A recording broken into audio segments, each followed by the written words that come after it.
Hello, my name is Mary Kay Connerton, and I am here to share with you some tips on having effective communication.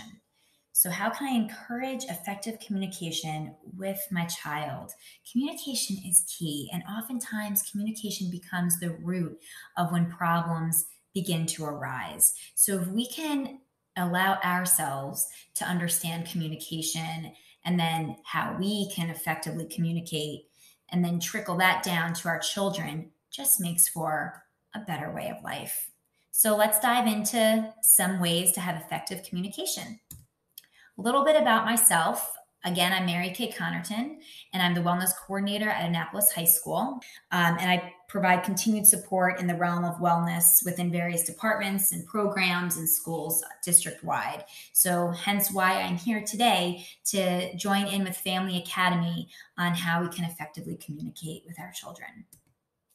So, there are four categories of communication. We have passive, which is when it's not exactly stated, which makes that emotionally dishonest. It's very indirect.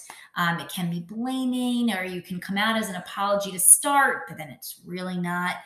And so basically, you're saying that others' rights and needs take precedence over mine. Then we have aggressive, which I'm actually going to jump to first, as you can see popping over there, which is it's kind of like direct and blame and controlling. It can be attacking, can be really yucky feeling when this happens. And so when you mold two of those together, passive aggressive is obviously a little bit of a blend of the two. How you're not exactly saying what you want or what you're feeling, but you're also being aggressive with that.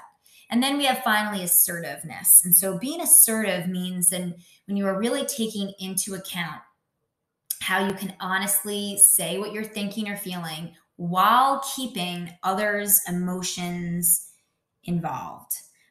So you are therefore being a little bit more empathetic towards others while trying to express what it is that you are feeling and needing. Okay, so we really want to work from this assertive space of communication.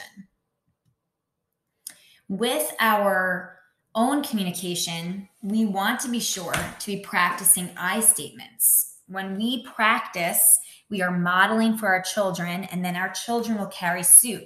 So, starting I statements, even as young as toddler age, is a great way to set up your child for an assertive communication.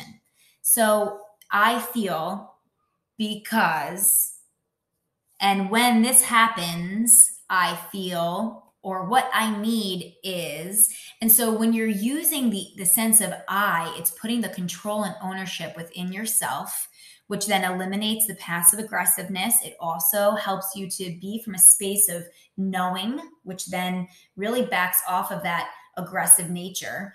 And puts you in that space of assertiveness. So I statements are the way to go. I advise you to use them in your own parenting and your communication with your children, your partner, your family members, your friends. And then I encourage you to share this tactic with your child as well. So we have a little assertive communication checklist. You want to think of the following. So what's the volume of your voice? Right? A great strategy when your child is actually raising their voice is to say to them, could you just lower your voice a little bit? I really want to understand you. Can you just talk a little bit lower? That oftentimes cues in, okay, someone is hearing me, and we all want to be heard. Okay. What setting are you in when you are communicating? Is it appropriate? And that's also key to teach to your child, right? Even the situational example of if your child needs to talk to his teacher or coach or employer, when is the appropriate time to do that? Is that at, a practice when everyone is trying to learn a skill? Is that in the middle of class? Is that at the peak of the busy hours for the business? You want to really be thinking about the setting that you're in with your child when communicating and teaching them the appropriate setting. With that comes in who else is around. So who should be a part of the conversation, and also teaching our children that their words and their thoughts, and emotions, they're of value, right? So really being sure of who you're sharing things with, right? And then we have the demeanor, playful, serious, okay? Really knowing those cues, which sets you up for success. And then, of course, the language that you use, going back to those I statements. We have 3 principles of effective communication as well. So we want to teach our children, like, saying no is a full sentence. Of course, if you are trying to get your child to do something and they're saying no to you, such as maybe a chore in the house or going to school, something of that nature, it's a little bit different here, right? You have that fine line, but really allowing your child to know that if someone is to say no about something that they're doing, that is a full sentence, and that when they say that too, that is a full sentence. And asking permission before emotionally unloading on others is a key principle. So, asking someone first, can I share something with you? Do you have the capacity? I love that word, capacity. Do you have that capacity for me to share this? And, capacity is also something you want to maybe have a radar on for the capacity of your child. Is he or she hungry or lacking sleep?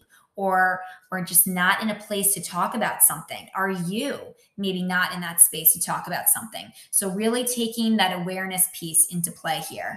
And finally, the third principle is taking space to calm down before engaging in a productive conversation. So if you are about to tackle a courageous conversation, you want to be sure that you are in that space of calm, because no matter what, whenever we are in that space of calm, things are communicated more effectively. So think of your needs, think of others' needs, think of how you need to kind of make that balance in between the two to have that assertiveness, and use that as your guide. And again, if you have any other needs or you're seeking other resources, please don't hesitate to contact your child's school counselor or to tap into one of these other avenues as well. So I hope this provides you with an inside look into some ways that you can effectively communicate and to share that with your child. And we'll have you tune in next time.